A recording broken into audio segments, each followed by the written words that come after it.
noite a todos, sejam bem-vindos ao CEPA. Alguém pela primeira vez na casa? Então vamos iniciar nosso estudo de hoje,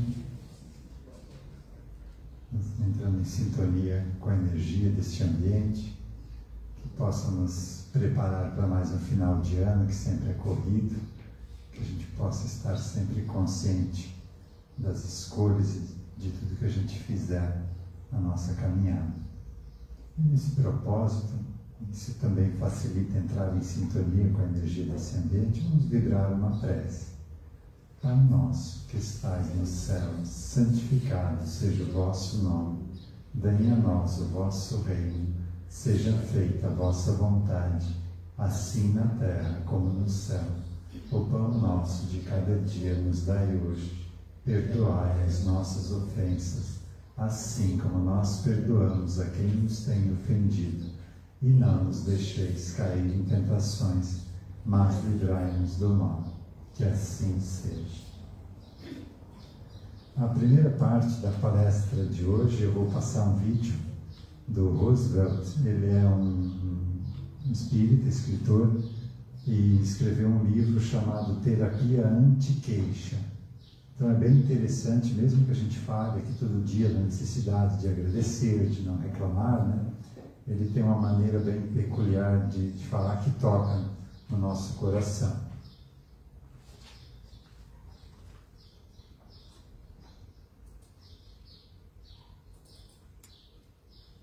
Boa noite aos irmãos. Que Jesus nos permita experimentar de sua paz. Eu pensei, mas eu confesso que não foi difícil falar sobre a queixa, a lamentação, a reclamação contra a vida ou a providência divina fosse algo inerente à vida de todos nós. Então escrevi uma obra com o título de Terapia Anti-Queixa, e que é o alvo do nosso estudo de hoje. Do ponto de vista moral e espiritual, a mesma coisa acontece conosco, porque todos nós aqui, sem exceção, todos nós aqui teríamos hoje, exatamente agora, uma ou duas razões que justificassem reclamarmos da vida. Quem não tem uma esposa histérica, um marido alcoólatra, um filho com problemas? Quem não passa pela experiência da falência de saúde ou de dinheiro? Sempre acontece alguma coisa. Afinal de contas, a finalidade da vida é desafiar o homem para nos desenvolver, para nos fazer crescer. Então sempre alguma coisa não vai bem. Mesmo assim, todos nós, sem exceção, teríamos uma lista muito maior de situações agradáveis, positivadas, a agradecer. E disso nos esquecemos. Tanto é que quando estamos andando na rua e alguém pergunta como vai, a gente responde indo, levando, tocando, empurrando com a barriga do jeito que Deus quer. E Deus não quer nada, porque se Ele quisesse, Ele vinha e fazia. É Deus. Ele simplesmente ama, Ele simplesmente permite. Então todos nós teríamos uma lista muito maior de situações a agradecer. Somos espíritas. E a doutrina espírita, se bem estudada, tira de nós o medo da vida, tanto quanto furta o medo da morte. Temos uma casa para voltar ao término desta reunião. Uma casa boa ou nem tanto, mas uma adequada às nossas necessidades de experiência aqui na Terra. Podemos ver, ouvir, falar com clareza. Mesmo assim, se um ou dois, algumas situações de nossa vida não estiver como desejamos, é dela que vamos falar. Então é social, é cultural. Eu convido os amigos a imaginarem a existência de uma caixa d'água. Visualize uma caixa d'água e um cano que evidentemente a abasteça de água. Mas uma caixa d'água que está trincada, está vazando. Por mais que o cano a abasteça de água, ela nunca vai estar cheia, porque está vazando. A mesma coisa acontece conosco. Nós temos os nossos problemas e chegamos à casa espírita. Eu uma vez aqui Nos submetemos aos tratamentos que ela oferece, os passes, ao estudo, à palestra, assim por diante, e nos abastecemos. E quando saímos daqui, vamos reclamando da vida, das pessoas, do governo, da sociedade, aí vazamos. Reclamamos e depois temos que fazer o que deve ser feito. É a mesma coisa que imaginar que estamos todos aqui agora, deixar os carros estacionados. Suponhamos que tem alguém lá agora furando um pneu de cada carro. Quando terminar a palestra, os amigos forem embora, o primeiro vai chegar e vai xingar o carro. O segundo vai chegar e vai chutar o carro. O terceiro vai chegar e vai trocar o pneu. A proposta é: troca de uma vez, espírita, e passa com dignidade. Porque a vida sempre vai te provocar. O rapaz, o dono da casa, na melhor das intenções, para quebrar aquele silêncio, ele olhou para uma janela lateral que dava acesso ao pátio da família e disse assim: Roosevelt, pena que hoje vai ter pouca gente no centro, porque vai chover. A mulher dele, impulsionada ao menos pela curiosidade, olhou para a mesma janela e disse: não, hoje não chove. Ele disse: chove. Chove porque sempre que eu digo que chove, chove. Ela disse: não, sempre que você diz que chove, nunca chove. Chove, não chove. Chove, não chove. Claro que chove, não chove. Um deles olhou para mim e falou: Roosevelt, chove ou não chove? Eu pensei rapidamente, acabei de chegar, o que eu faço? Brigo com ele ou brigo com ela? E o que é pior, não ia mudar nada, porque na palestra eu iria, independente do que estiver acontecendo, nem se for o dilúvio, eu vou. Iria falar para quem estivesse lá, reclamar para quem então? É social, é cultural, já estamos condicionados a isso. Reclamamos e depois temos que fazer o que deve ser feito. E para piorar, agora eu tinha na minha frente o casal posto esperando uma resposta que eu não sabia qual dar. Eu olhei para eles, pedi ajuda aos amigos espirituais, não queria piorar a situação. Faltava 4 dias para mim ficar lá ainda. E aquele que me fala ao coração me deu uma ideia, foi o máximo que eu pude fazer. Eu olhei para o casal bem sério e disse assim: o negócio é o seguinte, ó. Daqui para cá chove. Eu ia brigar? Eu não, de maneira nenhuma. Daqui para cá vai ser uma secura só. Então nós fazemos assim, reclamamos e depois temos que fazer o que tem que ser feito. Esta obra, Terapia Anti-Queixa, ela tem o prefácio escrito pelo maestro João Carlos Martins, que é considerado hoje um dos maiores exemplos de superação do mundo. E a história dele é espelho para todos nós.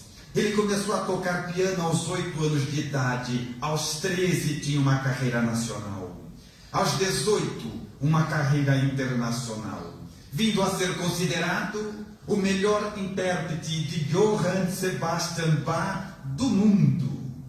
Mas aos 26 anos jogando bola com os amigos, ele caiu, levou um tombo, e ele que era pianista vivia das mãos. Por acaso nesse tombo, porque acaso é o nome que a vida usa quando não deseja aparecer, por acaso machucou justamente o 4º dedo da mão direita, que perdeu completamente o movimento.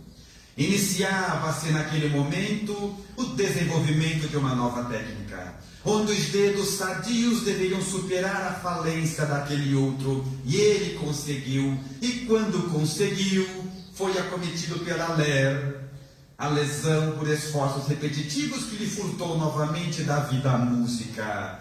Iniciava-se naquele momento uma nova técnica, onde ele fazia paralelo a tratamentos dolorosos e no final de 3 anos estava novamente tocando as 21 notas por segundo. E quando conseguiu, na saída de um teatro, ele foi assaltado e golpeado na cabeça por uma barra de ferros. E teve o lado direito inteiro paralisado. Iniciava-se naquele momento o desenvolvimento de uma nova técnica. Enquanto ele buscava a reabilitação do lado direito, desenvolveu uma maneira de tocar piano somente com a mão esquerda. E quando conseguiu, apareceu um tumor na mão esquerda. E os médicos tiveram que amputar alguns nervos e os dedos não funcionariam mais. Iniciava-se naquele momento o desenvolvimento de uma nova técnica, que ele usa até hoje, porque toca até hoje com 2 dedos de uma mão e um da outra. O que acontece na nossa vida prática é mais ou menos assim. Você acorda de manhã, reclama. Sabe aquele dia que você estava insuportável? Tá lembrando ou não? Faz uma força. Aquele dia que nem você aguentava você mesmo. Quem vive com você já lembrou. Faz uma força. Você estava insuportável. Você estava tão mal, mas tão mal que você mora sozinho e estava pensando em fugir de casa. Nem você aguentava você. Lembrou? É desse dia mesmo que eu estou falando. Esse dia você estava insuportável, chegou na casa espírita e falou assim para quem estava lá: hoje eu vou precisar tomar uns 3 passes, porque acho que eu estou com encosto. Tá lembrado? Deixa eu ensinar o nome certo. Não é encosto, é convidado, porque somos nós que os atraímos. E podemos escolher a companhia espiritual que desejamos, corrigindo as nossas disposições mentais. Mas eu gostaria que essa obra, Terapia Anti-Queixa, ela tivesse alguns traços práticos. E eu tive algumas ideias que estão na obra, mas vou citar um deles, desejando que seja útil. A primeira situação prática que eu pensei foi o seguinte: eu percebi que a gente reclama da vida, porque quando alguma coisa dá errado, a gente não sabe o que falar. Não sabe o que falar, então reclama. Porque imagina só, acontece uma coisa desagradável, triste, você fala assim: ainda bem, que bom. Não dá certo. Então acontece uma coisa triste, a gente não sabe o que falar e reclama. Aí eu pensei assim: eu tenho que criar alguma coisa, bolar uma frase para a gente falar quando as coisas dão errado. Assim a gente não reclama e passa com dignidade. Aí eu pensei: que frase? Aí eu percebi uma coisa. Eu percebi que todos nós, planeta Terra, estamos aqui reunidos para se tratar de alguma coisa. Percebeu já ou não?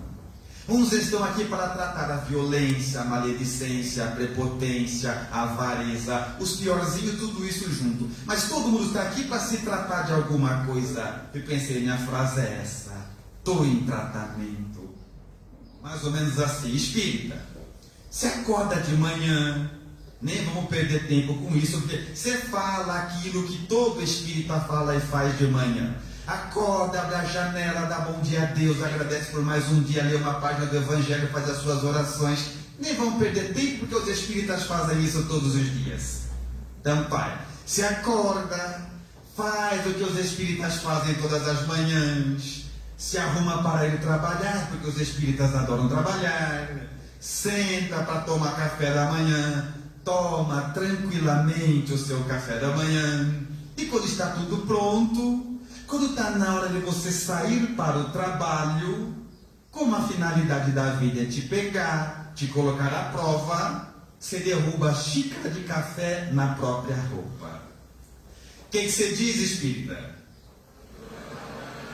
Estou em tratamento. Levanta da mesa sem empurrar a cadeira, vai no seu quarto, abre a porta do guarda-roupa, tira a roupa suja, veste uma roupa limpa, fecha a porta do guarda-roupa sem bater, que você está em tratamento, e sai tranquilamente desejando bom dia a todos, porque assim se comportam os espíritas. É fácil ou não é?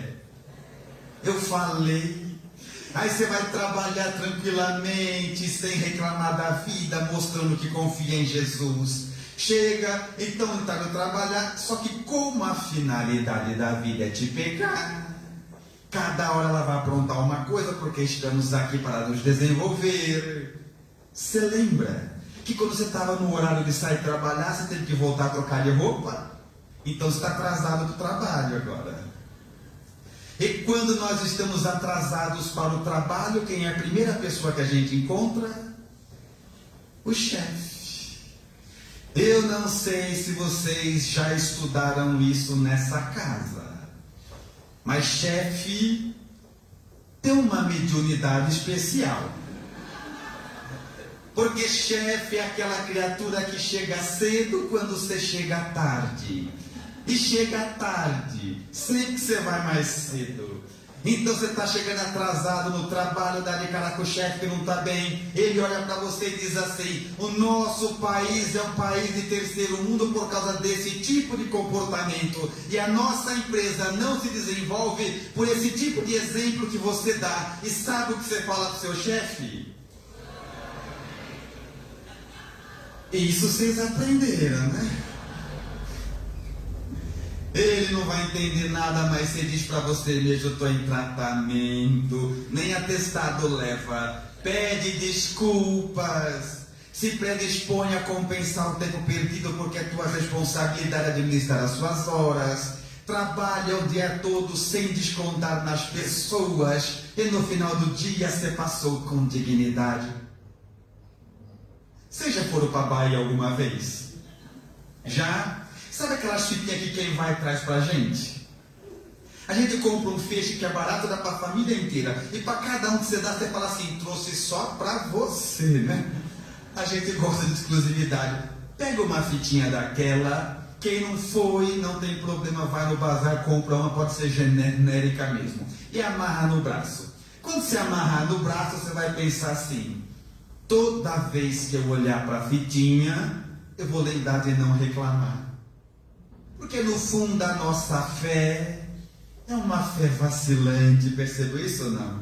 Nós confiamos em Deus mais ou menos, porque cremos que Ele fez os sóis, as galáxias, as estrelas, a natureza reguladamente sábia, mas errou na nossa vida, percebeu já ou não?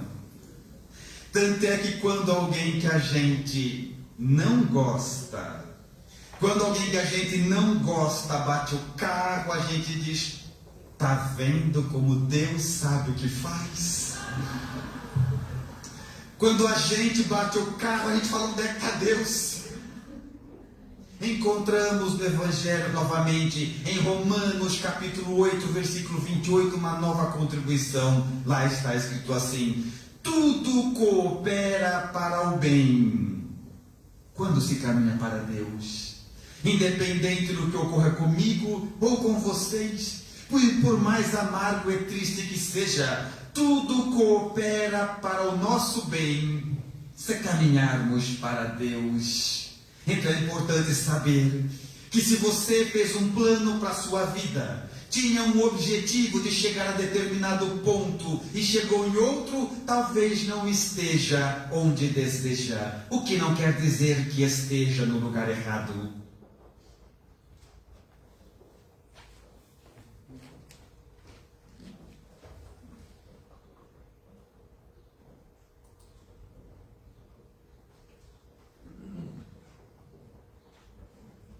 Essa palestra tem mais de 1 hora, então eu fiz uns cortes aqui para a gente não se alongar muito, mas é só pesquisar no YouTube, quem quiser assistir ela na íntegra.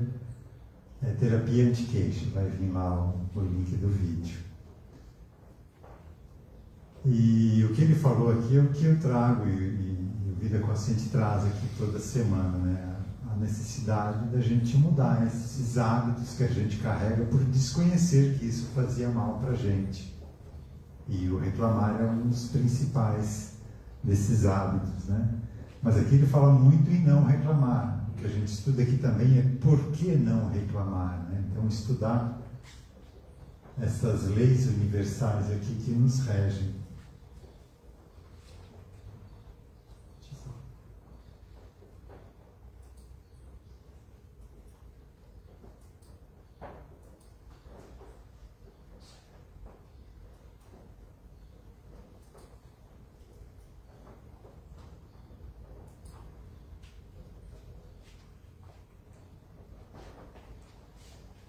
Então, quando eu entendo essas leis universais que estão no Evangelho, principalmente a lei de causa e efeito, a lei de sintonia vibratória, aqui está o porquê lá daquela passagem do Evangelho, né? Ele citou o Evangelho, né? Tudo caminha para o bem,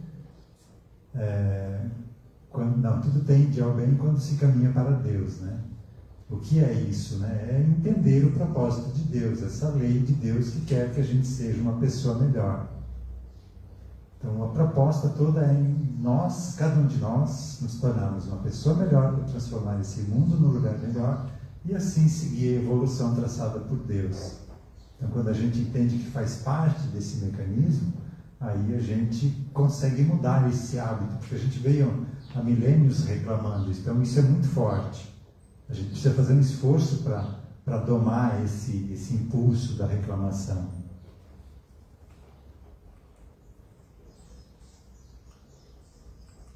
E essa é a lei aqui de sintonia vibratória, né? Então, tudo que eu me deixo impregnar mentalmente, eu vou atrair aquela situação. Então, por que não reclamar? Porque se eu reclamo, eu vou atrair situações para continuar reclamando. Se eu tento não reclamar e agradeço por uma situação, eu vou atrair situações para continuar agradecendo. Então, nós só temos a ganhar quando a gente faz esse esforço para deixar de reclamar e começar a agradecer.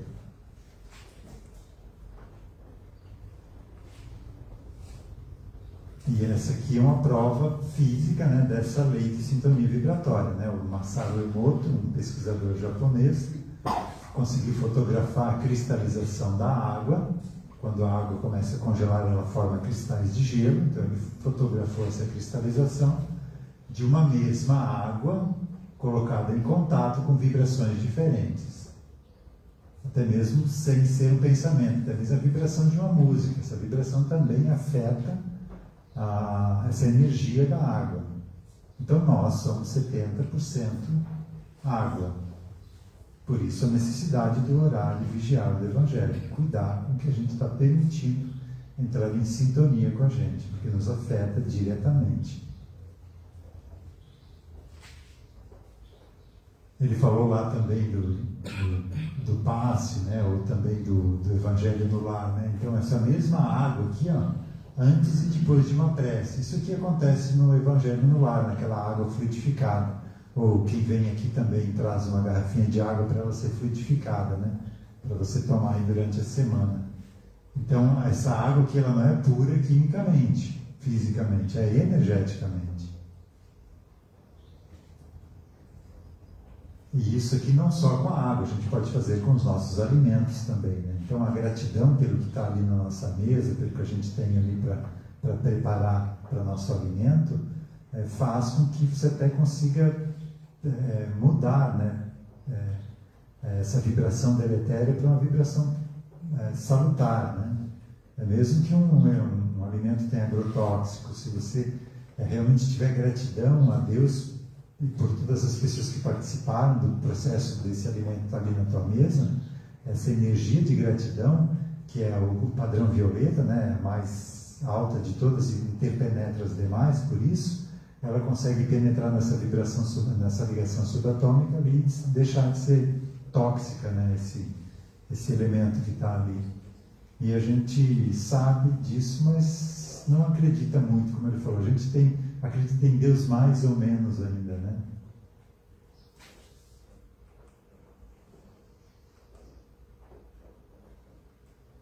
Só que agradecer e reclamar é algo que não é uma escolha nossa. Não, eu tenho uma situação, eu tenho 50% de chance de reclamar e 50% de chance de agradecer. Não é tão fácil assim.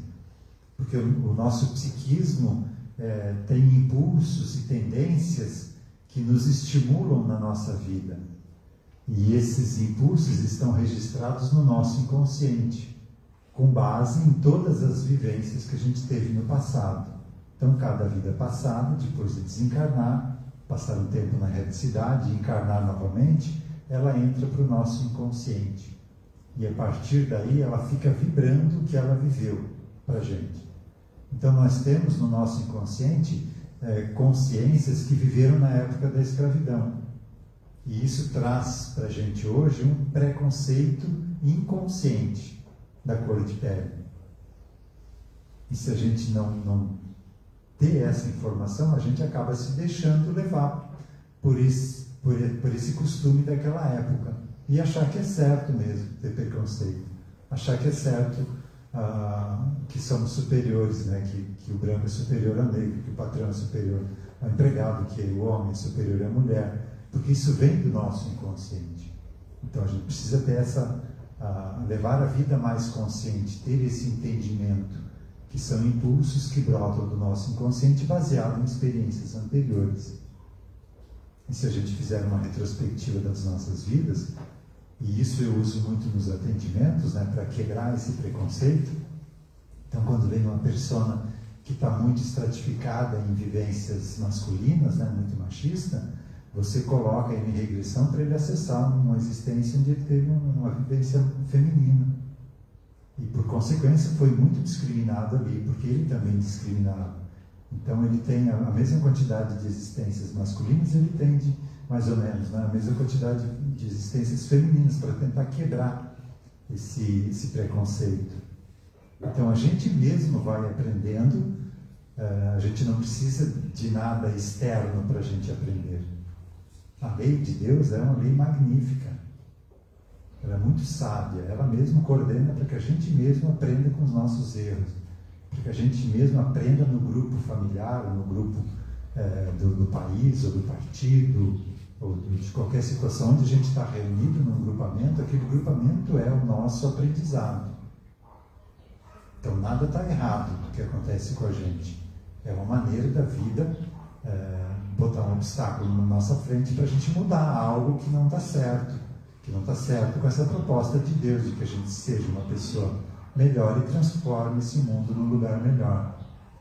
Então tudo que a vida trouxer para a gente tem esse objetivo. Quando a gente entende isso, a gente consegue parar de reclamar tanto e começar a agradecer um pouco mais. E falando um pouquinho mais desse inconsciente, porque isso aqui é algo muito complexo, a gente não faz ideia da complexidade do funcionamento de um psiquismo, da formação de um caráter de uma pessoa. É muito complexo. Então você vê alguém ali com depressão, a pessoa diz, isso aí é frescura dela. Não é, é algo muito sério. Alguém tenta suicídio, a pessoa não sabe o que está fazendo, né? Por que não para, não vai agradecer a vida? Não é tão simples. Ela está vivendo realmente um inferno interno e não está sabendo como lidar com aquilo. E a única saída que ela vê é fugir da vida. Vai ter uma surpresa, porque vai arrumar mais problemas ainda e não vai resolver a situação. Mas todos nós já fugimos por esses meios também, e se temos força hoje para lutar contra isso, é porque já passamos por essa situação e isso ficou gravado aqui no inconsciente também, que não vale a pena fugir pelo suicídio, o sofrimento é muito maior. Mas assim a gente consegue ter a compreensão do outro, sem julgar. E há 2000 anos Jesus já falou para a gente não julgar, né? Ele sabia disso aqui tudo, mas sabia que a gente ainda não tinha condições de compreender. E a gente ainda compreende muito pouco do que ele veio trazer de ensinamento, né? A cada novo conhecimento que a gente compreende, surgem outros ainda por compreender.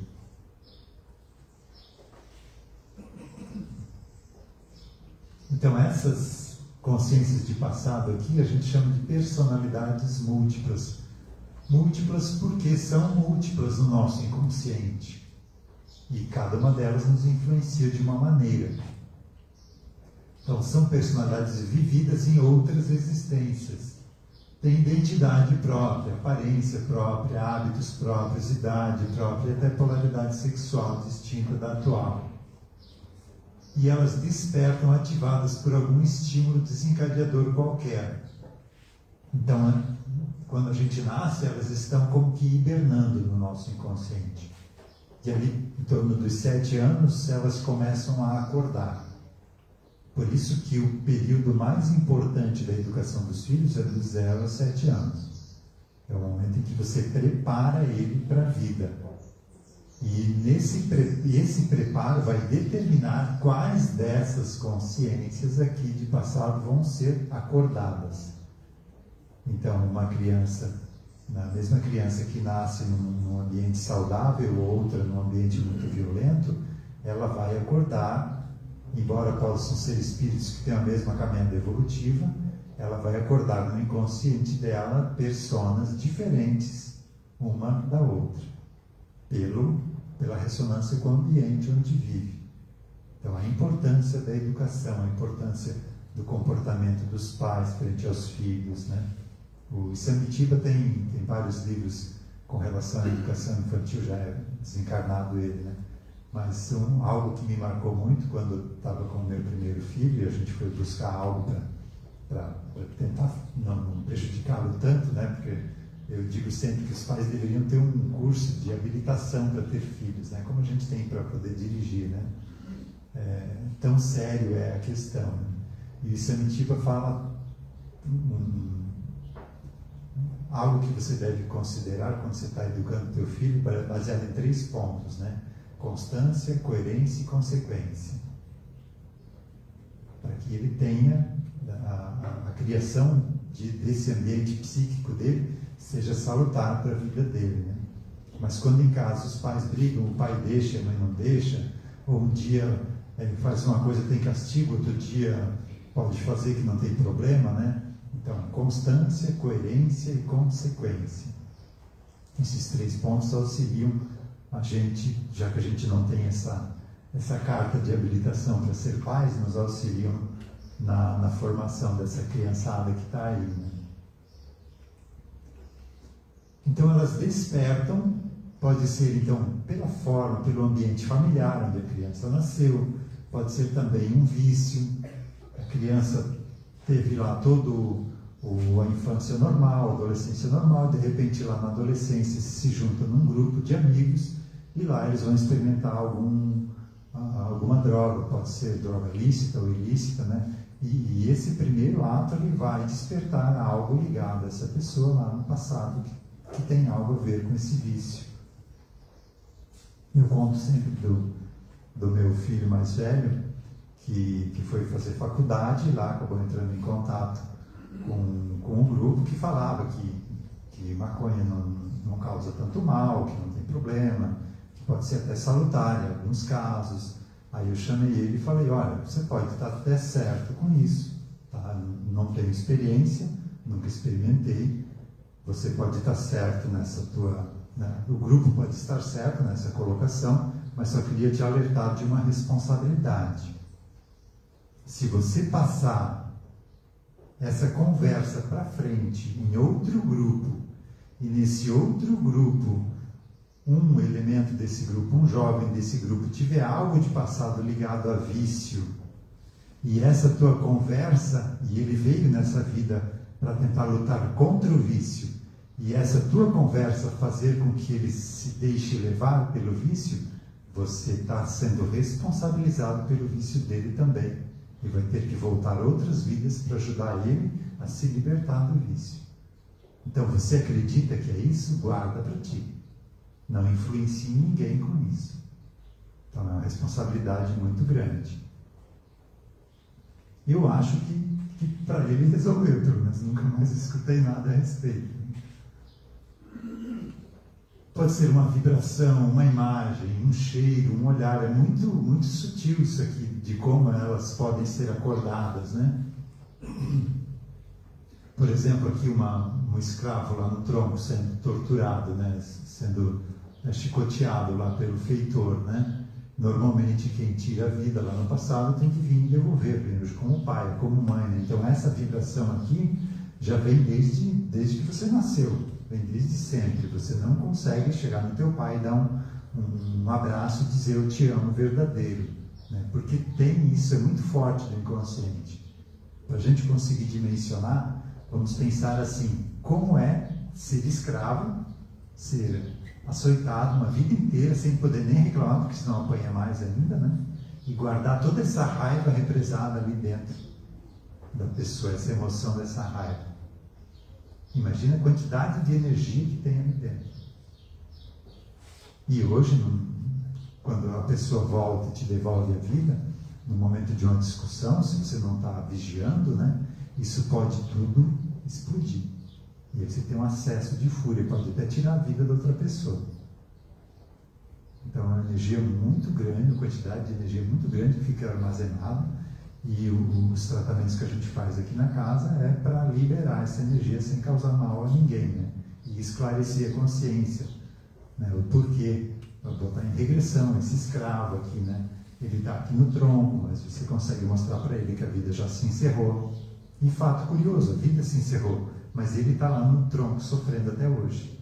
Mesmo que o corpo já morreu, já desintegrou, já voltou ao pó. Porque mentalmente ele está preso. Aquela raiva faz com que ele fique preso naquela situação. Então esse trabalho é tirar esse escravo do tronco e mostrar para ele, com técnicas específicas, né? Mostrar para ele que o corpo já morreu. Aí ele sai da condição de vítima, botar em regressão para ele perceber o porquê passou pelo tronco. Que ele também já fez isso no passado. E aí você traz ele para o momento presente e aí ele consegue observar que aquela pessoa que o prejudicou tanto no passado, que ele prejudicou também, agora está ajudando, devolveu a vida, deu condições de ter uma vida digna, o preparou para ter uma vida profissional decente. E aí você realmente consegue dar um abraço de agradecimento.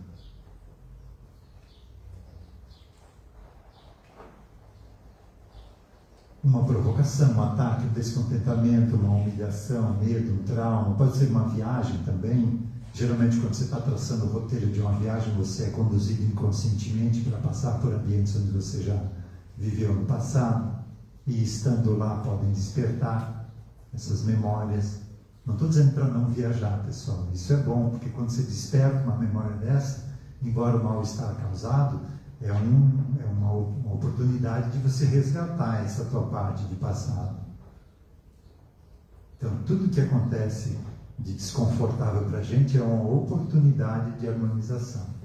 Olhe para isso e trate essa questão. Por que acordou isso? Por que isso está aflorando agora? O que eu preciso fazer de mudança na minha conduta, que está ligado a essa vivência de passado? Muitas vezes um atendimento resolve, se a gente tem acesso a isso, né? Então não são simples autômatos, não é só uma memória de um vídeo gravado no nosso inconsciente. É uma vida completa, só não tem um corpo físico.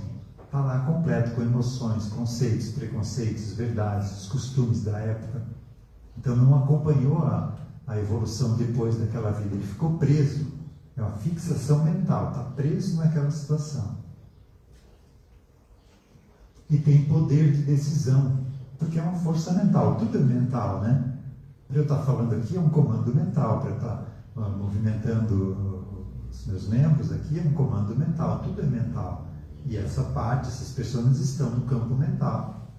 Então nos influenciam muito. Autonomia de ação, conhecimentos diversos, força mental bem ou mal desenvolvida, e isso pode nos auxiliar se a gente trouxer essas consciências para trabalhar no propósito da nossa encarnação atual, ou podem nos prejudicar se a gente não presta atenção nisso. Então, se tem algo ruim acontecendo na nossa vida hoje, é um chamado de atenção para algo que deve ser mudado, para algo que deve ser ressignificado. Não é um castigo. Deus é todo bondade, então Ele não iria criar leis para nos castigar. Ele cria consequências para a gente mudar de rumo, só isso. Então o objetivo não é a gente sofrer, é a gente mudar um aspecto. Então a gente precisa usar a nossa inteligência para descobrir qual é essa mudança necessária para que eu não sofra mais. Então ninguém evolui sofrendo. O sofrimento é só um chamado de atenção, um alerta para algo que deve ser mudado.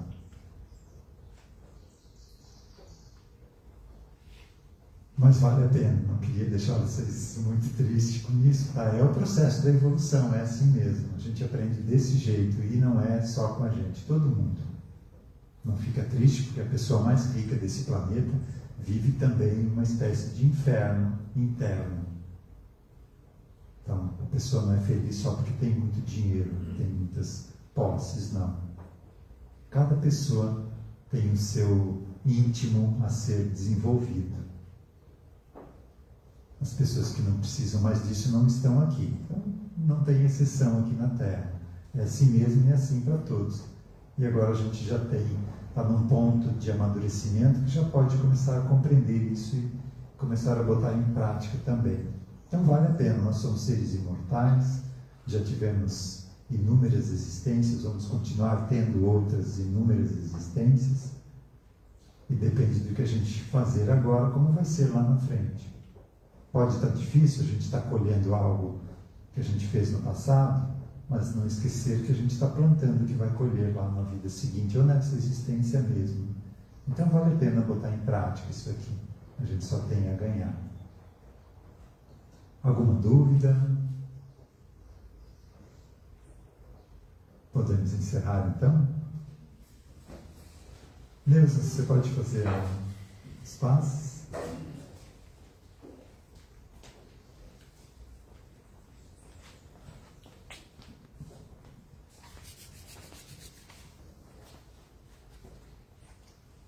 Fechemos então os nossos olhos, nos conectando com essa força invisível que aqui está à nossa disposição. Essa força é amorosa, nos envolve, nos fortalece, trabalha em nós o que é necessário, nos tornando mais capazes de olhar para as nossas situações internas, compreendê-las e resolvê-las. Peçamos ao nosso Pai, Criador, a fonte de todo o amor que nos envolve, que as nossas energias de amor se potencializem, criem força, criem vida dentro de nós e nós possamos emanar essas mesmas energias para todos que precisam, que elas alcancem distâncias imensuráveis e se encontrem com outras energias na mesma vibração.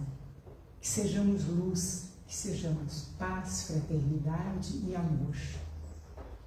Emanamos essas energias de forma especial para as nossas casas, trabalho, para as pessoas que nos são caras, que convivem conosco. Principalmente agora, chegando o final do ano, onde a gente sabe que as pessoas estão de alguma forma com uma abertura maior, com uma sensibilidade diferente, em função das vibrações que se conectam. Então que nós também, apesar de Natal não ser especificamente uma data para nós, porque todo dia é dia de Jesus estar na nossa vida, no nosso coração, mas nos conectando com toda essa força, com toda essa energia, sejamos agentes de paz, de amor, em todos os momentos. E que o Mestre Jesus nos abençoe, esteja conosco e seja sempre a nossa inspiração. Que assim seja. Obrigada a todos pela presença, tenhamos uma linda semana.